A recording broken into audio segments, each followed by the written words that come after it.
Now, I was thinking, how do I begin this? Generally, people begin interviews like this from a chronological order.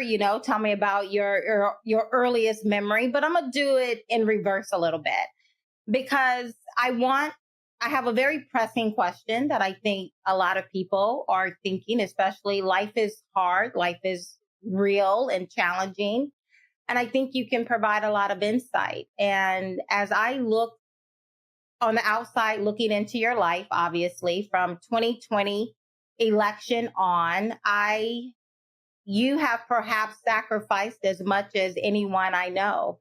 From the outside looking in, it appears to me that you have sacrificed a tremendous amount from the perspective of your reputation, maybe in many regards. You sacrificed wealth. You've sacrificed peace of mind. Perhaps peace of mind is probably more expensive than some of the others that I've mentioned already. And with all of that, here's my question. Knowing what you know today, would you do anything different? Not one thing. If even though I'm in, my pillow has been attacked and decimated. We've got every day I wake up, I have, it's an 18-hour fight. But I normally, I wouldn't change one thing because I know what we have to do to save our country.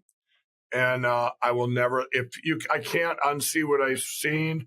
I can't unknow what I know. And anybody I felt that had all the information and everything that I have, I would hope that they would do the same thing because we're going to have nothing anyway. And that's just material things. And so I wouldn't change anything.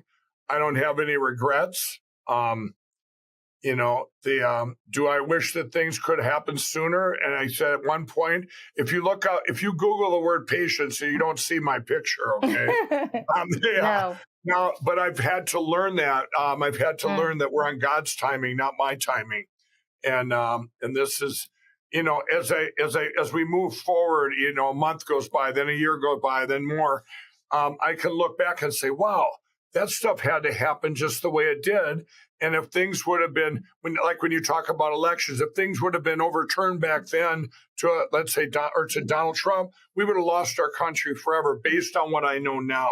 So all these different things. And then you have the big thing going on right now is you have this bucket, call it the people getting saved, the revival bucket for Jesus Christ.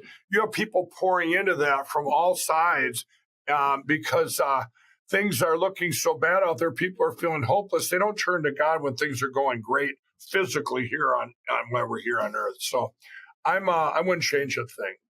When I think about the shoulda, coulda, woulda games that we sometimes play with ourselves, I mean, in my own life, whenever I try to play the shoulda, coulda, woulda game, it leads to misery because there's nothing you can do about it. You can't change anything, right? Right. But you can learn, right? You can learn. So from that perspective, if you would not change a thing, is there anything that you've learned along the way? In MyPillow, in the summer of 2011, I told my friends and family, I just did home shows and fairs. No box stores would let me in. It's kind of like now. And I told my friends and family, let's do an infomercial. It's going to be the biggest infomercial in history. I had this dream. And we went to film this in August of 2011. And the guy the night before, this real producer came in. I had a dream of a live audience, and it would just be me talking about pillow and stuff. And the real producer texts the other guy and from Hollywood, and he said, we were doing our reads. And he goes, this is the worst guy I've ever seen. He'll never make it on TV. Well, so anyway, we did this commercial. I was scared to death when we did it with the audience. And it aired October 7, 2011. I had 10 employees. It aired in the middle of the night. I had no money left. All I had was this infomercial and like I say, about 10 employees. 40 days later, I had 500 employees.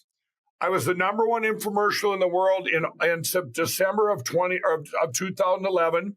Over the next 6 months, I took in $100 million. I mean, it was like surreal.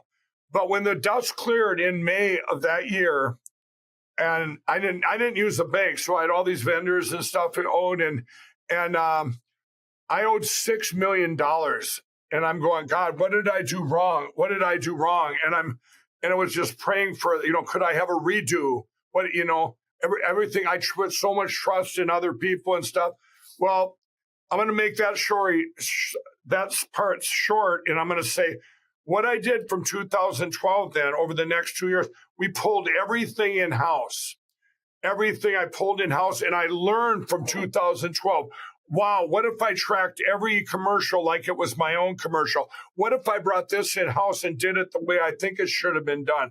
I learned so much from 2012 to be able to have MyPillow then recover from that and sell 80 million MyPillows and be this huge company that it became. Now, if 2012 had not happened, MyPillow would not be here, period. You had to have that happen. Now I'm going to use my analogy. If the election of 2020 had not happened, we would have lost everything. From 2020 on, the last almost 3 years now, for me, it's like living inside this big spy movie. I've learned so much. We as a nation have learned so much. We as people have learned so much. We now know we learned so much about politics, but we've also learned about where the corruption is, how bad this is, what the government can do when it turns on its people, what bad decisions can do and to hurt us all. So what I'm saying is, in order for us, I really believe the 2020 election will go down as the most important election in history. When we get to this great place we're going to get to, we're going to look back and say everything had to happen, even the bad, because we're learning from it. We're learning from it.